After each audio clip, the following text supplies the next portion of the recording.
নমস্কার সবাইকে। আজ অন্নকূট।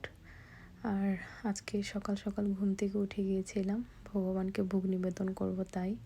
কাল মন্দিরে গিয়েছিলাম আর মন্দির থেকে আসার পথেই একটু বাজার করে নিয়ে এসেছিলাম যে ভগবানকে আজকে ভোগ নিবেদন করব। এখন যেহেতু দামোদর মাস চলছে, আমাদের উচিত ভগবানকে প্রতিদিন একটু ভোগ নিবেদন করা।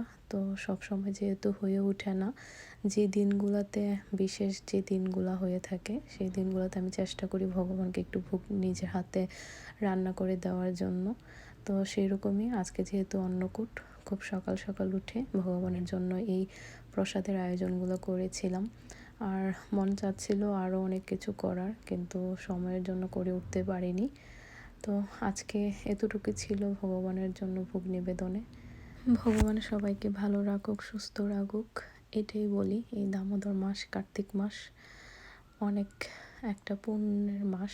তো সেই সময়টা ভগবান সবাইকে খুব খুব ভালো রাখুক আর তার সেবায় নিয়োজিত রাখুক।